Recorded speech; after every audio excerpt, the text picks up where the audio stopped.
மாறி நின்னு மாங்கல்யத்தை கட்டுங்க. நீ அந்த பக்கம் போமா.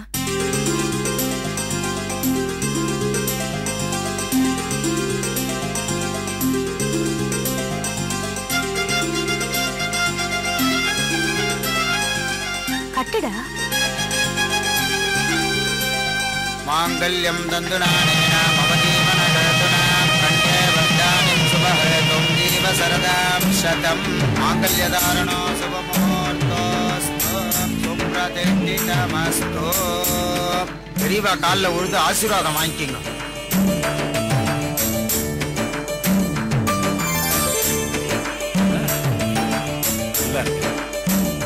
உங்க மனசுப்படியே 2 பேரும் சந்தோஷமா இருங்க. அம்மா கிட்ட ஆசீர்வாதம் கேங்க. நல்லா இருக்குப்பா. இப்பதான் என் மனசு நிறைஞ்சிருக்கு. இதே மாதிரி காலம் பூரா கடைசி வரைக்கும் சந்தோஷமா இருக்கணும். கடவுளே, என் வேண்டுதல் என் பிள்ளைங்க 2 பேரும் சந்தோஷமா வாழ நீதான் துணை இருக்கணும். சரிம்மா, புறப்படலாமா? சரிடா.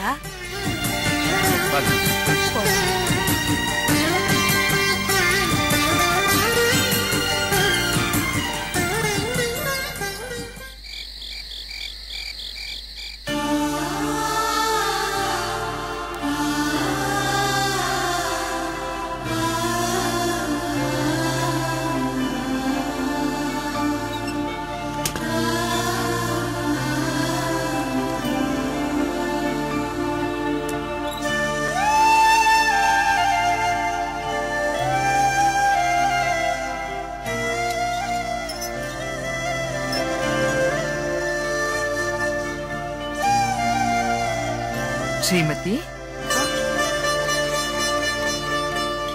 நானும் உன்னை ரொம்ப நாளையா கவனிச்சுட்டு இருக்கேன். உட்கார்ந்த இடத்துல இருந்து அசையாம அப்படி என்ன யோசிச்சுட்டு இருக்கேன்? ஒண்ணும் இல்லம்மா, தூக்கம் வரல, அதான் இங்க வந்து உட்கார்ந்துட்டு இருக்கேன்.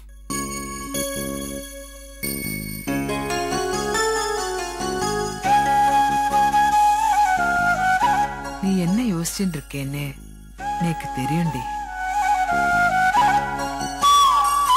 ஸ்ரீமதியா நோக்கிதான் கடைசி ராத்திரி.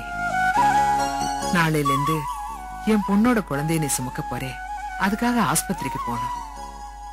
அந்த பதட்டத்துல தானே நோக்கு தூக்கம் வரமாட்டேங்கிறது. அப்படிதானே? நீ ஒத்தின் இருக்கிற காரியத்தை நினைச்சா நேக்கு பெருமையாவும் இருக்கு, கவலையாவும் இருக்குடி குழந்தை.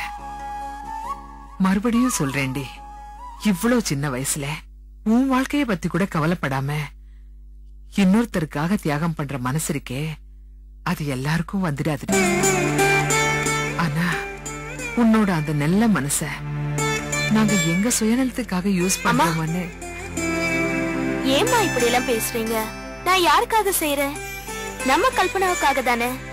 அவ வாழ்க்கை நல்லா இருக்கணும்னா இது மட்டும் இல்லம்மா, இதை விட பெரிய தியாகம் செய்யணும்னாலும் நான் சந்தோஷமா செய்வேன்.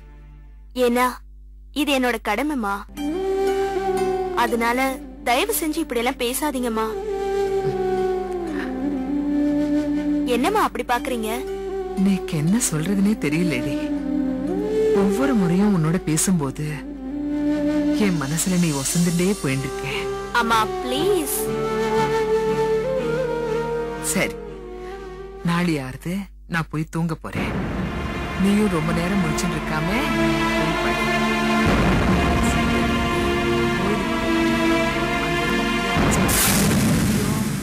சும்மா